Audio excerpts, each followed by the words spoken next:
A television first, now on BBC Two, live from the Royal Albert Hall, James Naughty introduces the television premiere of Elgar's Third Symphony.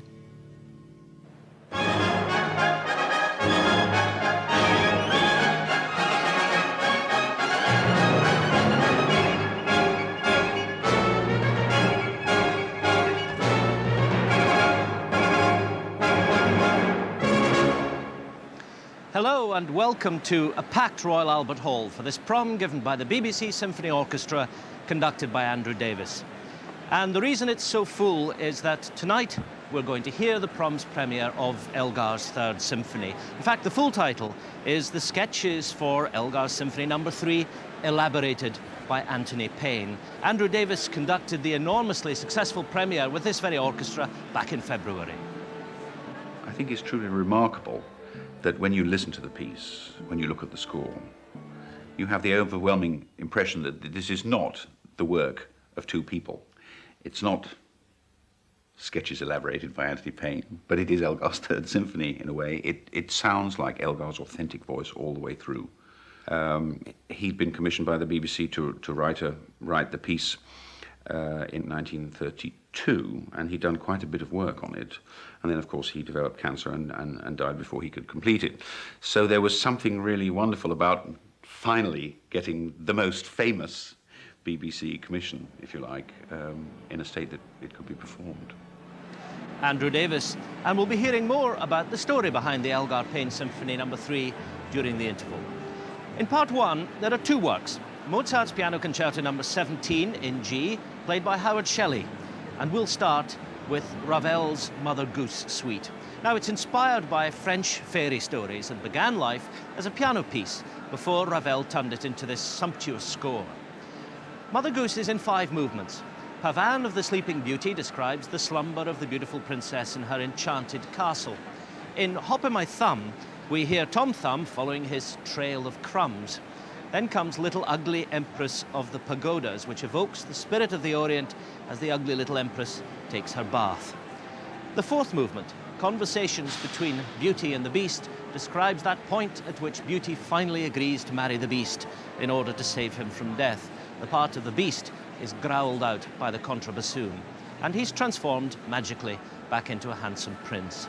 The suite ends with the fairy garden. Its source isn't known, but its nostalgic tones often been described as Ravel looking back to his own childhood.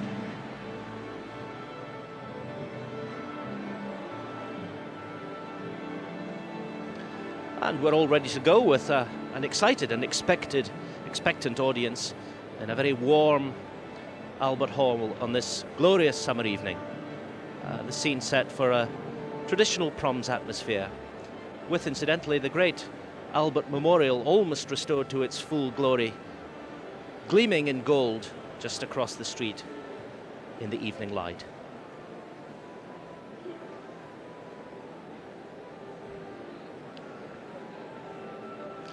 And here comes Michael Davis, leader of the BBC Symphony Orchestra.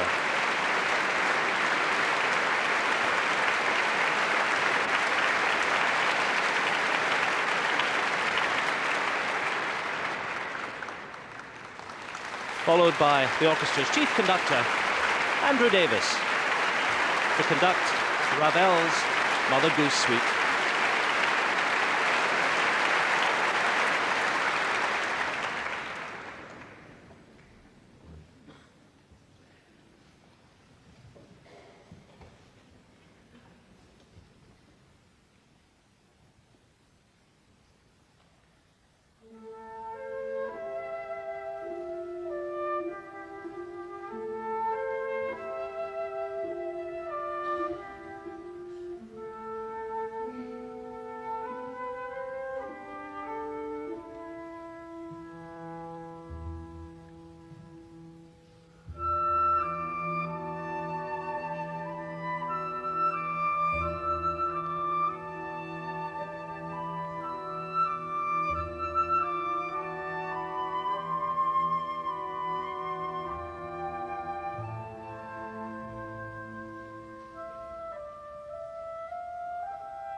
magical world of childhood conjured up by Ravel's Mother Goose suite, played there by the BBC Symphony Orchestra, conducted by Andrew Davis.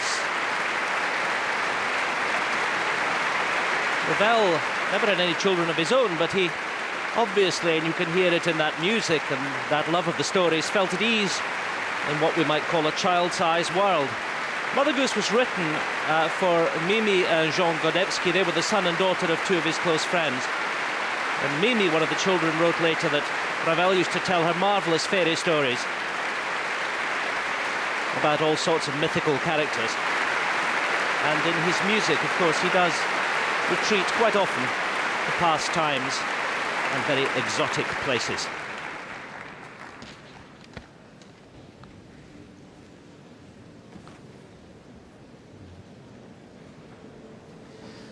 Well, now we're going to hear Mozart's Piano Concerto number 17 in G, which was going to be played by the American pianist Richard Good, who's indisposed, sadly.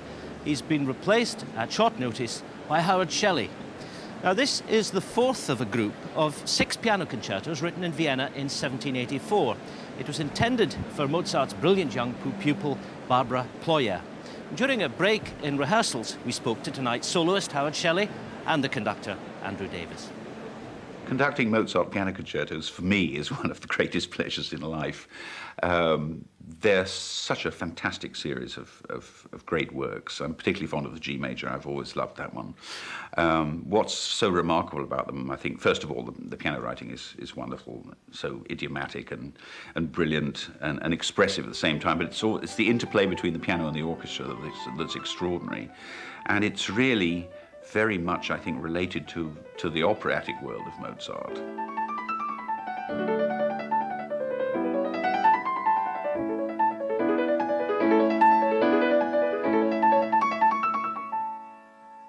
Well, the G major concerto was written in 1784, which turned out to be an absolutely remarkable year for the piano concerto. It was like a turning point in the history of the piano concerto. The instrument itself was quite young and in a state of quite fast development at this stage. Mozart was in Vienna and was enjoying the greatest success he'd ever had, and consequently wrote 6 concertos in this one year, all of them masterpieces of one sort or another. And this particular piece actually uses the same rhythm to start with as 4 of the other 6 concertos, and I think it's a sign of Mozart's genius that he could start each work with the same rhythm and yet go on to completely different pastures, completely different moods immediately after that rhythm.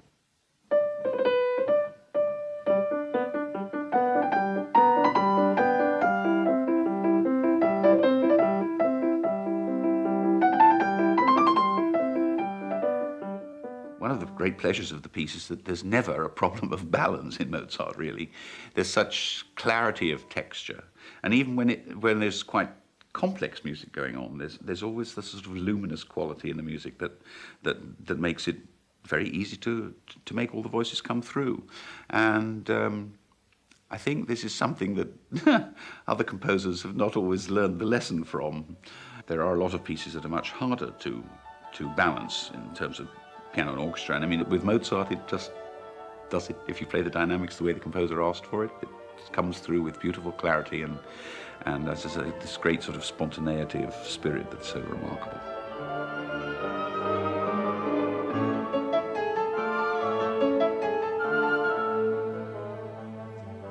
The last movement is supposedly, or for years was thought to be based on a tune that Mozart's pet starling sang to him.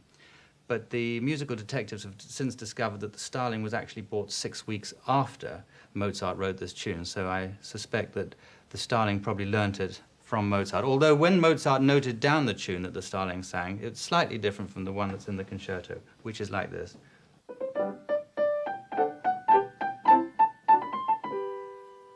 Although Mozart wrote it as for the starling to sing. This is a theme which is varied 5 times afterwards, and then the movement ends with a really operatic, comic opera sort of buffoonery. Great fun. And the tune comes like... there's a freshness of invention about these pieces. It probably has something to do with the fact that he played a lot of them himself, although this one was actually written for somebody else, a pupil of his, that I think show Mozart at his most inventive, at his most brilliant, and his most delightful. So, as I say, conducting these concertos is one of the things that makes conducting fun. Andrew Davis, and with him we heard tonight's soloist, Howard Shelley. The G Major Concerto K453 was written, as we've heard, in 1784, which was a year that marked the start of Mozart's most concentrated period of concerto writing.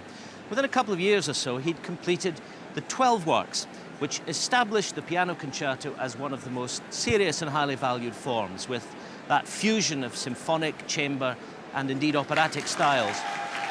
He quickly established himself, the cheers, by the way, are for the piano move, in the social circles of the aristocracy. In March of that year, 1784, he launched his own subscription concerts, and every Wednesday evening the hall was crammed to capacity, and apart from the takings at the door, there were 174 subscribers, each paying 6 gulden, which was a lot of money in those days. It had become quite fashionable to support the talent of this pianist-composer. Now, tonight's concerto is in the usual 3 movements, and it is remarkable, everyone agrees, for the way in which the woodwind parts play an even more important role than in any of its predecessor concertos.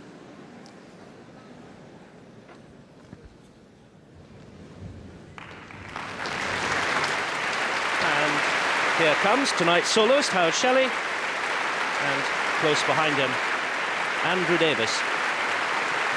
Mozart's Piano Concerto number 17 in G.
Mozart's Piano Concerto number 17 in G, played by Howard Shelley with the BBC Symphony Orchestra, conducted by Andrew Davis.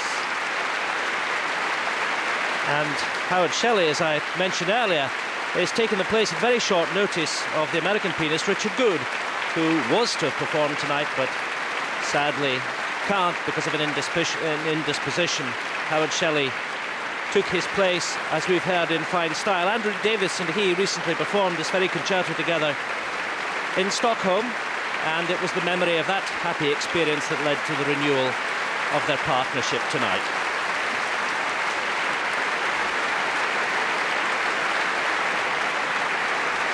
Here comes a bouquet for Howard Shelley.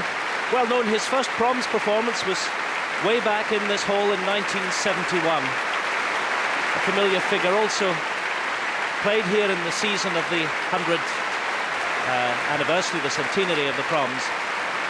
And spent a great deal of his time now on the conductor's podium as well, principal guest conductor of the London Mozart Players, a dedicated Mozartian, Howard Shelley.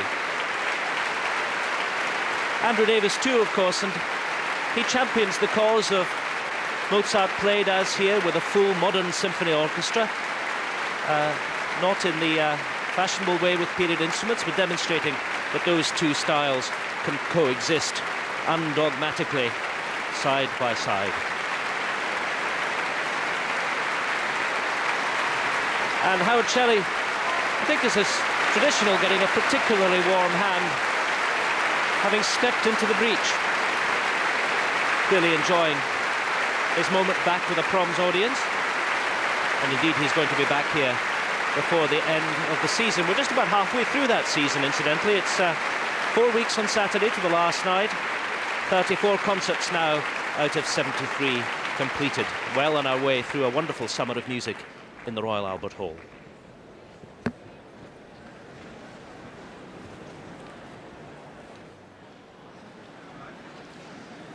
Now, in the second half of tonight's concert, we're going to be hearing the Proms premiere of Elgar's Sketches for Symphony No. 3, elaborated by Anthony Payne. So during this interval, we're taking the opportunity to look at the story behind those original sketches and their completion into the full symphony.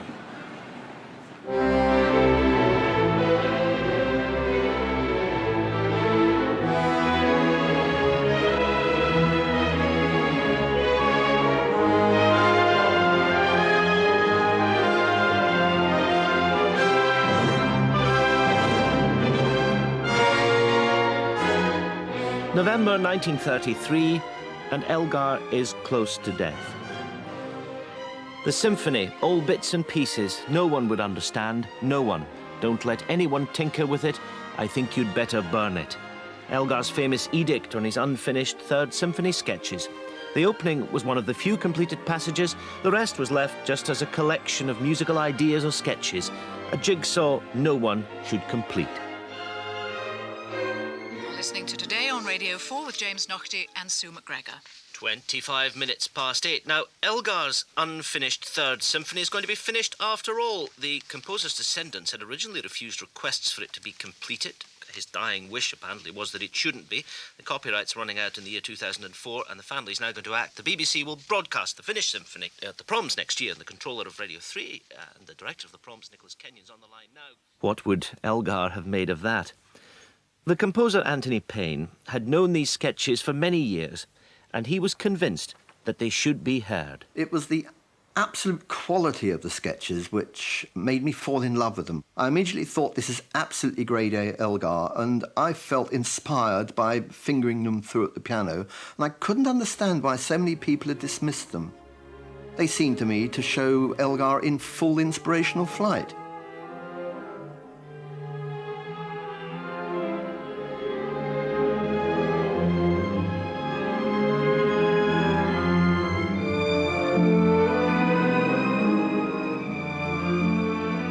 The idea of writing the Third Symphony took off after a long fallow period in Elgar's musical life. He'd been hit hard by the death of his wife, Caroline Alice, in 1920. He came back here to his beloved Worcestershire. Since the death of my dear wife, I've done nothing, and fear my music has vanished, he wrote. He also felt strangely out of fashion. and lived the life of a country gentleman, walking his dogs, enjoying this countryside. I feel like these woods, all aglow, a spark would start a flame, but no human spark comes. When the spark did come, it sprang from one of the strong friendships of those years with George Bernard Shaw. He was constantly being bullied by George Bernard Shaw to write another symphony. I think Shaw probably believed that if he wrote another symphony, it would be therapeutic for him, and he would continually chide him about this symphonic thing.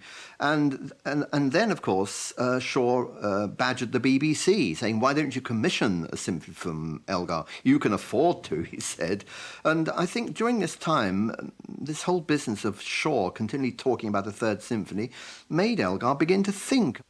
One person who knew Elgar particularly well at this time was his godson, Woolston Atkins, who remembers when he turned his mind to the Third Symphony. Well, at that time, Elgar had on his piano one work only, and that was The Spanish Lady.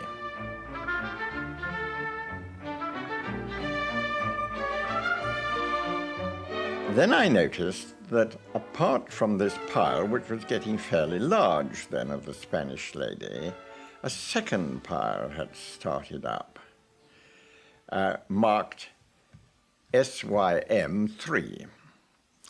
And I realized that he had at last got down to putting something on paper for the Third Symphony, which he'd been talking about for at least 20 years before.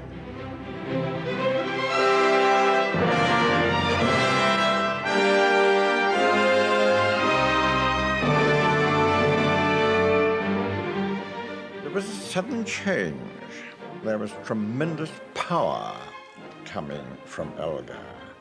There was positive force there that you actually felt. And my father said, Elgar is now in exactly the same state of creativity as he was in when he wrote all his major works, like The Dream of Gerontius and the First and Second Symphony. Most of the sketches were not fully orchestrated by the time of Elgar's death. He used to play them at the piano, and he even wrote out a special violin part for his friend Billy Reed, the pianist David Owen Norris. When he got his initial seed of inspiration, he would sit at the piano, usually with somebody else there, and he'd show off a bit. He required the stimulus of somebody else there to help him develop this music.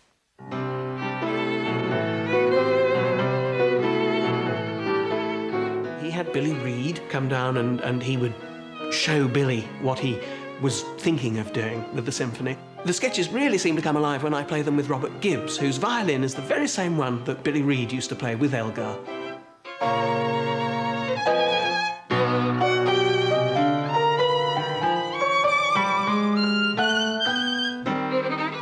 I inherited this violin from my aunt, who was a pupil of Reed's in the 30s. This was the violin that he used for all his workshop sessions with Elgar. I feel this is a direct link between now and the original writing of Elgar.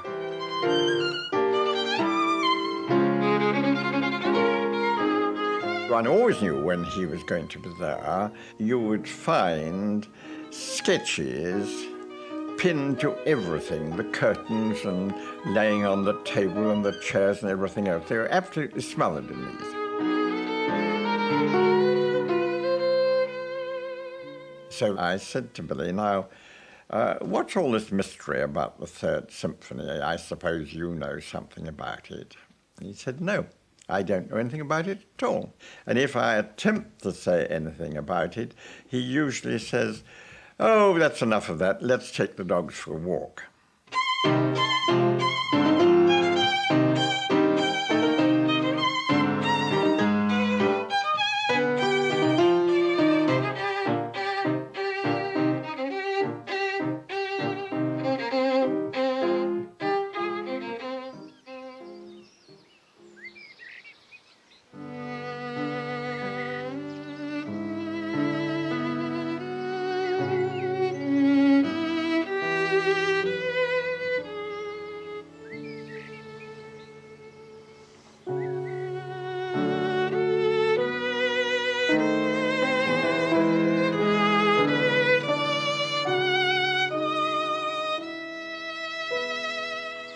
To sense the spirit behind the Third Symphony sketches, you have to look at the countryside.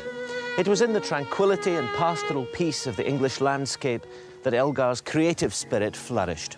He loved these hills, and it was said that he knew every lane in Worcestershire, cycling through them when he was young, still walking them when he was older. There's music in the air, he said.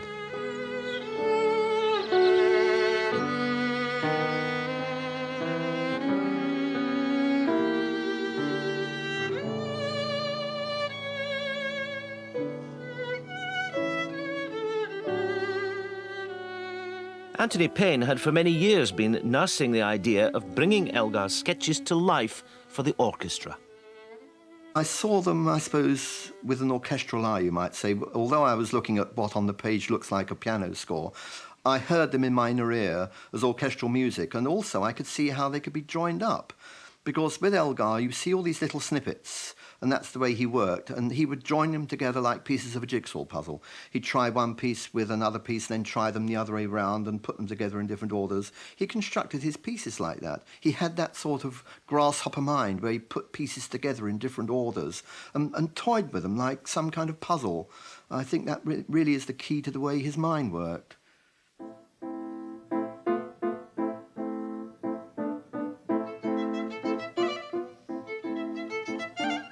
It was an incredible experience to see the actual sketches for the first time. There were these little pages with odd things on, like cartoon characters. They don't, I will say, reveal anything about the music. To see little birds and men and cats and dogs all sitting in serried ranks on one page, and he's written underneath, waiting for the Third Symphony. This is just a sort of Elgar joke, really. But they do make you feel very, very close to him, to see part of his everyday life actually appearing on the page, along with this searing music.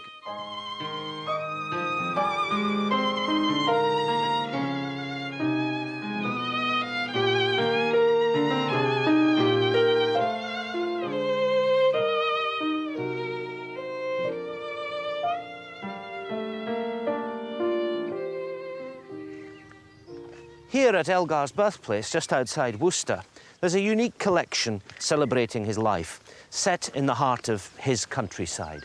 Elgar asked that he be remembered here, so even his desk is set up in the way that his daughter Carice remembered it. And it's appropriate that it was here that his great-nephew Paul Grafton and his great-niece Hilary Elgar came to discuss the decision they faced. Should they allow the Third Symphony to be completed? When the family were first approached in this connection in 1995, I found it easy to decide that this was something, the elaboration of the sketches was something that we didn't really want to happen. There is, of course, the issue that the sketches lose copyright protection in 2004 and would then be open to widespread exploitation. That's an important factor, but not, to my mind, a decisive factor. Far more important in my mind was the question as to what Elgar's dying wishes actually were.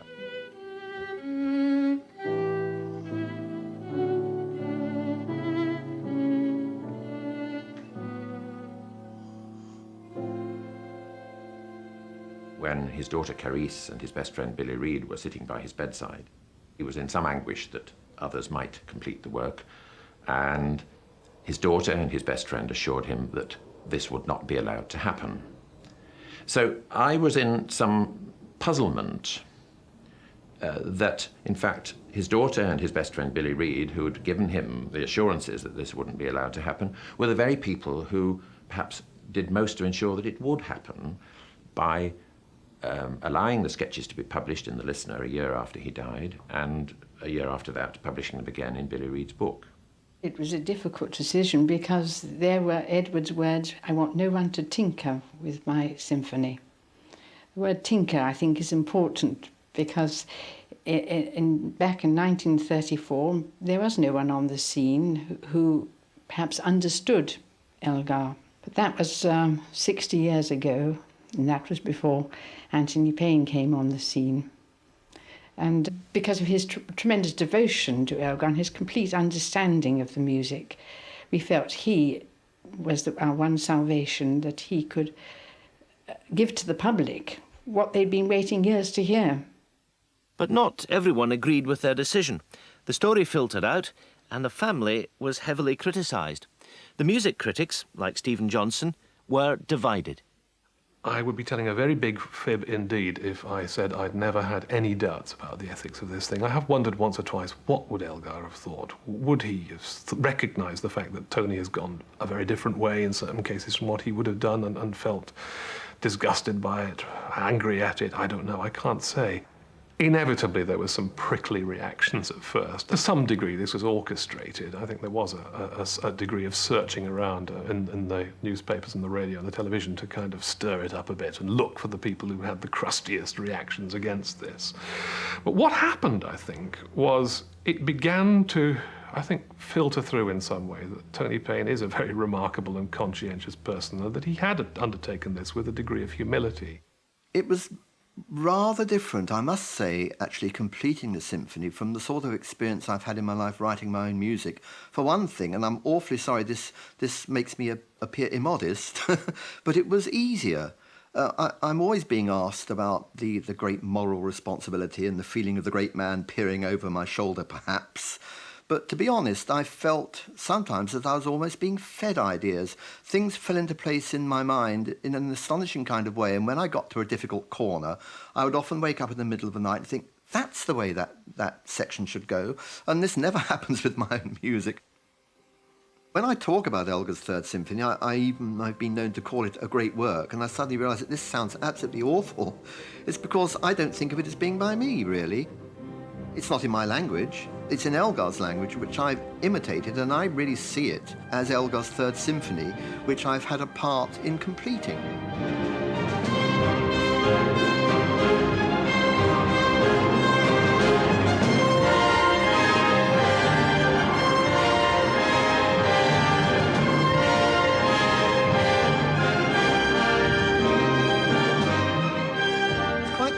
Quantify my contribution to the symphony. I suppose in the end, I have to say I composed probably about half of it.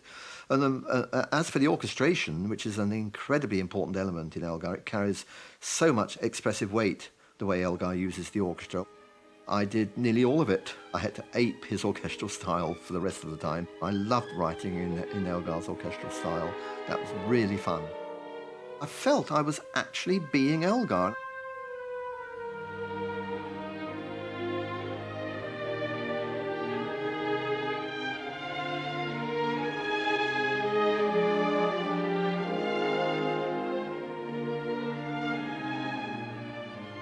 The climax of the whole process, all the agonies of the politics of it, and now you can do it, now you can't, and all my compositional problems, the whole process reached its climax, I suppose, with the first performance. And they said it was extraordinary. They felt almost as if they were back in the 1930s because they were giving, as they felt it, an Elgar premiere. But it was 1997, an extraordinary time warp. The conductor at that first performance was Andrew Davis. I think Tony Payne's elaboration of the sketches for Elgar's Third Symphony, to give the piece its correct title, has turned out to be one of the most important works that we've seen in the past decade, probably. I mean, it's a remarkable achievement. When I first got the score of the piece, when only sort of 5/8 of it was done, I decided I wasn't going to discover at that point what was Elgar and what wasn't. I didn't really want to know. I know now. But I wanted to take it as a piece that I would prepare in the same way that I would prepare anything else, on the face value of what the music was as it stood, without sort of going into all the detective work. After the first performance, the recording became a bestseller, and the symphony was greeted with almost unanimous praise, which is not always the case with completions. Stephen Johnson. Lots of people have attempted this kind of thing with rather dubious results. For every Derek Cook's Mahler 10, there are lots and lots of completions which are not so convincing, in fact, a good deal less convincing. Now, Elgar didn't leave a complete sketch. There are great big gaps in this, and that was because Elgar's way of working was very different from Mahler's. But he did leave clues, which Tony Payne has marvellously, I think, been able to infer what Elgar might have done at this point. There is something about Elgar 3 which is absolutely typical of the great late Romantic symphony. It has a kind of narrative. You feel that it's telling a story. You may not be able to say quite what that story is, but nevertheless it's a story that's alive and compels you. It's full of colour, drama, excitement. It's warm. At the same time, it has this amazing lyrical dimension. I mean, Elgar thought melodically. Elgar thought in terms of tunes. That's how he argued. That's how he made his structures. So on the one hand, you've got this melodic thinking, which is very, very immediate and very friendly and draws you in and makes you want to sing it almost as you're listening to it. At the same time, that's actually part of quite a profound intellectual process. I think I only began to have a thought about the meaning, the overall meaning of this symphony when I was getting close to the end. I have to say that a lot of the time I was sort of deeply inside it and really worrying about individual problems and letting the broad plan take care of itself. I felt that things were going right, but towards the end it began to occur to me what this symphony really was about. It's got everything of Elgar in it, and I really do see it as a summary of everything he could do. He might even have consciously felt that it was, to some extent, a summary of his whole life's work.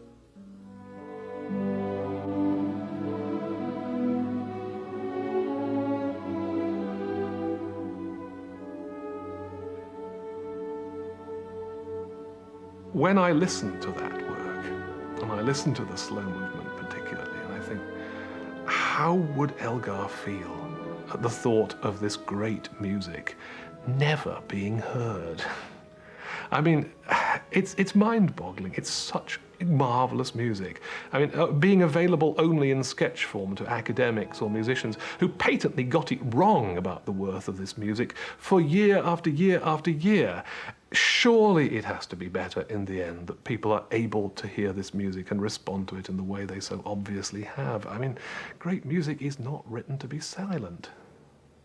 I remember thinking, will these ever be performed? And I really had made up my mind, whether I received permission or not, that when I had time, I would complete the work and just keep it in my bottom drawer for posterity, I told myself. If I'd have been told then in about 1994, when things were at a low ebb, that one day they'd be performed, I would have been utterly speechless with the joy of it, I think, you know. Welcome back to the Royal Albert Hall and to the second half of tonight's live prom given by the BBC Symphony Orchestra, conducted by Andrew Davis. And indeed, we are going to hear now a complete performance of that Elgar Payne Symphony No. 3. The work has become a bit of a phenomenon already. It's topped the classical charts. More than 25,000 copies of the disc have been pressed. And as if that isn't enough, there are already more than 40 live performances have been scheduled, from Bergen to Prague, from Hong Kong to New Zealand. It is especially remarkable, I suppose, that the work's attracting already great interest from amateur orchestras as well as from professionals. It's going to receive its American premiere with the Philadelphia Orchestra next March, and there are performances scheduled for Chicago and Washington. Just to remind you, it comes in the usual 4 movements. The opening 16 bars were fully orchestrated by Elgar, and he draws us all immediately into a world of sound which was quite new for him. Stark, muscular, and very striking.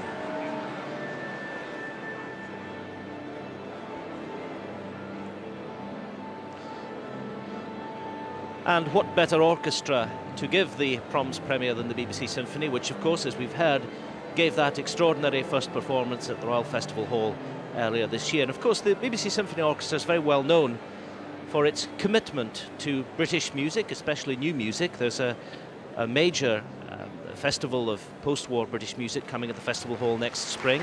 And Andrew Davis, as well, is a great champion of Elgar. As Michael Davis, leader of the orchestra, takes his place for the second half of tonight's Prom.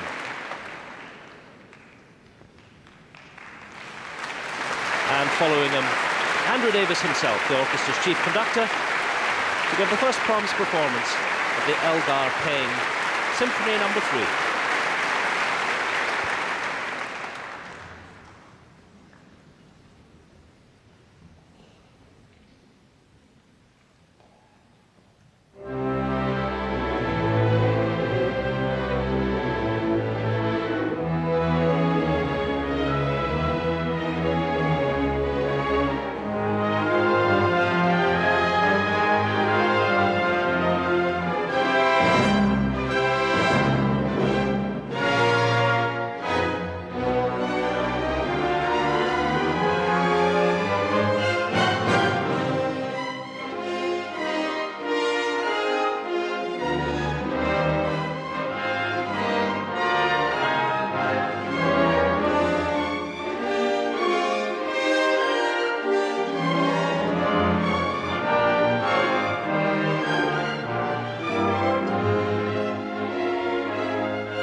Andrew Davis conducted the BBC Symphony Orchestra in that Proms premiere of the Elgar Payne Symphony No. 3.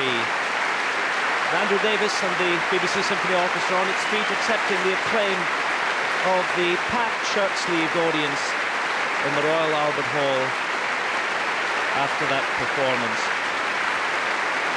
He said in the interview we heard and saw earlier that he couldn't tell at first where Elgar finished and where Anthony Payne began, although he, of course, knows now. So great was the meeting of minds and inspirations in the score which we've heard tonight. And Andrew Davis is now gesturing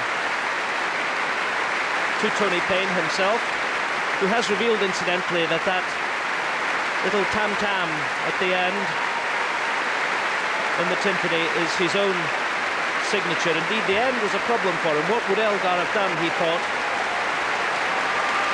as he comes to the front and embraces Andrew Davis. They've been here before, of course, that memorable premiere at the Royal Festival Hall earlier this year.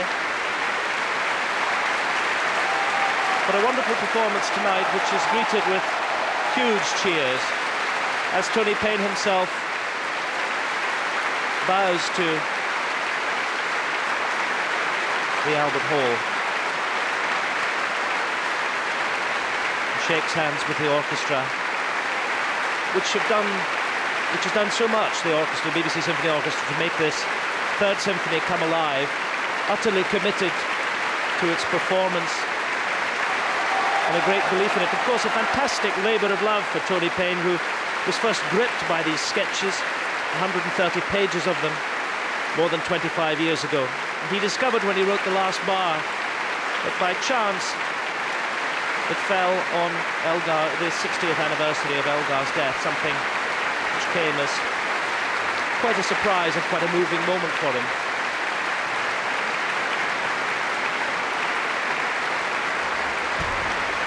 Of course, the problem that Tony Payne then had was to get Elgar, in a sense, out of his head and get back to writing his own music. He did feel that it was imperative, after finishing this great work, which had taken so long and occupied his mind and his spirit for so long, to get back to his own music. And he did so. He said he'd been living inside Elgar's head for a couple of years, and he really wondered how easy it was to get back to his own music. But he's managed the transition. He said he was off, soon writing a piano trio, as if nothing had intervened between it and his previous work. Although, of course, something enormous had intervened. The Third Symphony of Elgar, which we've heard tonight.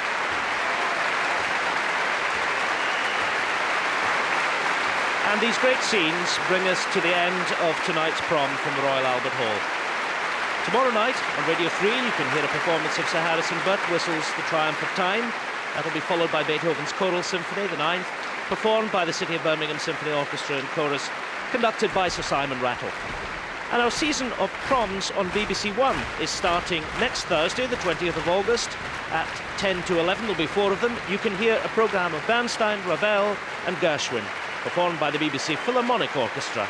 Will be conducted by Jean-Pascal Tortelier. But for now, from all of us here at an excited Royal Albert Hall, good night.